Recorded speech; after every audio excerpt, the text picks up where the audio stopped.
की ऊपरी बर्फीली जगह में जमीन में गड्ढा खोदा। 45,000 फीट जब वे गड्ढा खोद चुके, तब जमीन पोली सी नजर आई। उनकी मशीनें बिना ताकत के अंदर घुसने लगी। तब उन्होंने उस मशीन को बाहर निकाला और तो वहां से अरबों खरबों लाखों लोगों की आवाज जो रो रहे हैं उनको सुनाई दी। ये नरक है। और एथिस्ट वैज्ञानिक कहते हैं हम किसी धर्म के पुजारी नहीं हैं, हम तो विज्ञान के प्रमाणकर्ता डिक्लेयर करने वाले हैं। नासा वैज्ञानिकों ने, जो बुद्धिजीवी लोग हैं, लिख लें NASA report heaven and hell. Google video में जाएं और नासा रिपोर्ट और हेवन एंड हेल क्लिक करें, आपको स्वर्ग का और नरक का विवरण वहां मिलेगा। और उन वैज्ञानिकों ने इस वेबसाइट में डाल रखा है कि हमने जमीन की गहराई में जब गड्ढा खोदा तो वहां हमको ऐसी आवाजें सुनाई दी जो बाहर से हम सुन सके। तब हमने गहराई में माइक डाला और वहां से आवाजें रिकॉर्ड की, तो वहां पर हमको आदमियों और बच्चों की और स्त्रियों की आवाज सुनाई दी, जबकि वहां की गर्मी 2400 सेंटीग्रेड तापमान है। 1600 सेंटीग्रेड में लोहा पिघल करके पानी बन जाता है, वहां तो 2400 से 3000 सेंटीग्रेड तापमान है। वहां मनुष्य शरीर में जिंदा नहीं रह सकता। वे कहते हैं कि वे आत्माएं हैं जो आज पुकार रही हैं। आपको मालूम है ये आत्मा कौन सी है? ये आत्मा वो लोग हैं जो शरीर के काम प्रकट हैं, व्यभिचार, धंधे काम, लुचपन, मूर्ति पूजा, रोना, वैर, झगड़ा, ईर्ष्या, क्रोध, विरोध, फूट, विधर्म, डाह, मतवालापन, लीला क्रीड़ा, ऐसे काम करके करके मर गए। लिखा है इन लोगों ने आत्मा के द्वारा शरीर की लालसाओं को नहीं मिटाया था, इसलिए ये वासना में मर गए, शरीर की इच्छाओं में मर गए। तो उनकी आत्मा नीचे पानी मांग रही है। जरा आंख बंद करके ध्यान से एक चित होकर के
ये है वो आत्माएं, ये है वो आत्माएं जो आज इन शरीर के गंदे कामों के कारण इस नरक की आग में जल रही है। बीड़ी छोड़ देने में ही फायदा है। ये वो आत्माएं हैं जो पानी पानी के लिए तड़प रही हैं। मेरे प्रभु देख करके रोते हैं उन आत्माओं को जो धरती के अंदर पुकार रही हैं। इसलिए बाइबल शास्त्र कहता है, परमेश्वर ने जगत से ऐसा प्रेम किया कि उसने अपना इकलौता पुत्र दे दिया, ताकि जो कोई उस पर विश्वास करे वह नाश न हो।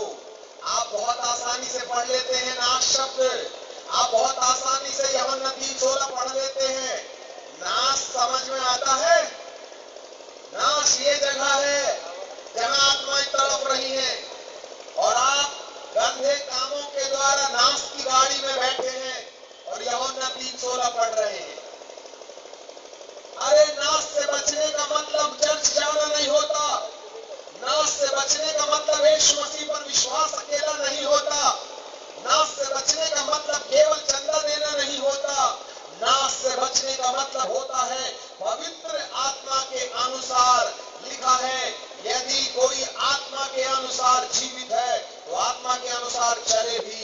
हमने पढ़कर के 16वें पद में लिखा था, और मैंने कहा आत्मा के अनुसार चलो तो तुम शरीर की लालसा कभी पूरा न करोगे, क्योंकि शरीर आत्मा के विरोध में और आत्मा शरीर के विरोध में लालसा करती है और एक दूसरे के विरोधी हैं। इसलिए जो तुम करना चाहो वह न कर सको। बाइबल पढ़ने मात्र में कोई फायदा नहीं है, हे प्रभु कहने में कोई फायदा नहीं है, वरन प्रभु की शिक्षा पर चलने वालों के लिए जो इन तमाम कामों को अपने जीवन से निकाल करके अलग कर देते हैं, ऐसे ही लोगों के लिए अनंत जीवन है। अब हम एक और सच्चाई आपके सामने रखते हैं, और वो सच्चाई ये है, आखिरी सच्चाई, बस हम संदेश को खत्म करेंगे और आज आपके लिए प्रार्थना करेंगे। नासा ने हेवन के बारे में, स्वर्ग के बारे में एक सच्चाई बताई, मेरा ध्यान से सुनो। और वो सच्चाई ये है कि जब उन्होंने अपने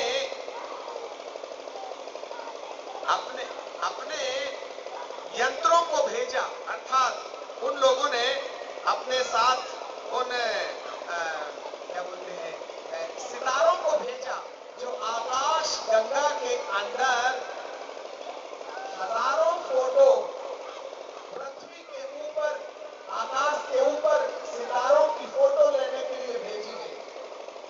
तो ऐसे समय में हबल टेलीस्कोप जो बुद्धिमान है, वो बहन को शांत कर दो, चाहे भावना मत करो। हबल टेलीस्कोप ने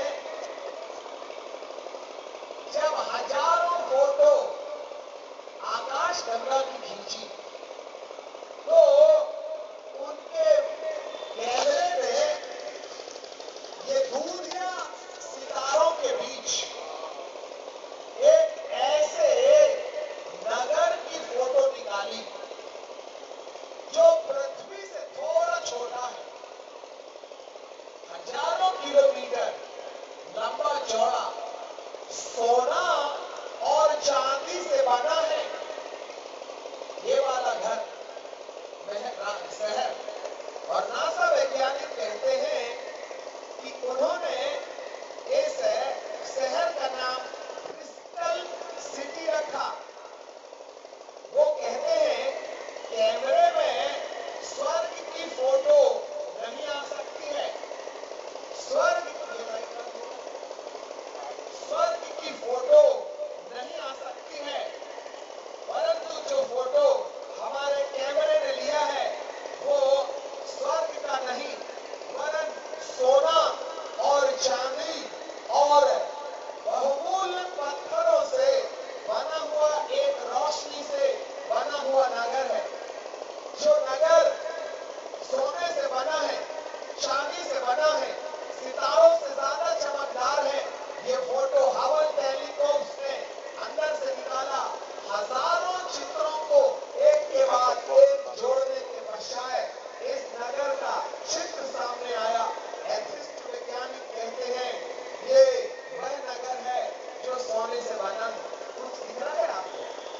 दिखाई नहीं देगा।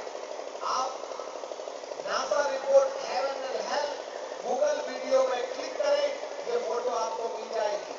मेरे प्रियो, यही वह जगह है जहां यीशु आने के वक्त मुर्दों को जिंदा करके इसी नगर में ले जाएंगे और वहां हम महिमा की देह में रहेंगे। ये वो नगर है जिस नगर के बारे में वैज्ञानिक, एथिस्ट वैज्ञानिक ये कह रहे हैं कि हमने एक क्रिस्टल सिटी, जिसको हम सोने और चांदी से बना हुआ समझते हैं, स्वर्ग में देखा, आकाश गंगा में देख लिया। और धीरे धीरे ये शहर पृथ्वी की ओर आ रहा है।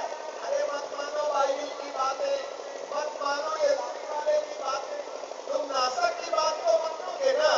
नासा रिपोर्ट कहता है ये वो शहर है, ये वो शहर है जिसको आज वैज्ञानिकों ने दुनिया के सामने रख दिया। मरने के बाद जब हम मर जाए, यीशु आएंगे, मुर्दों को जिंदा करेंगे और इसी शहर में हमारा प्रवेश होगा। प्रकाशित वाक्य 22 के अनुसार हमने देखा, जिन्होंने अपने वस्त्र धो चुके हैं। मैं आपके लिए पढ़ के सुनाऊंगा और इसके बाद खत्म करेंगे। धन्य है वे जो अपने वस्त्रों को धो चुके हैं, क्योंकि उन्होंने जीवन के पेड़ के पास आने का अधिकार मिलेगा और वे फाटक से होकर नगर में प्रवेश करेंगे। अब आपको ये हवल टेलीस्कोप ने जो फोटो निकाल के बताई है, उसका विवरण प्रकाशित वाक्य 21 में साफ रीति से हमें मिलता है कि शहर बना 12 नींवों की, और जो मेरे साथ बातें कर रहा था उसने और उसके फाटकों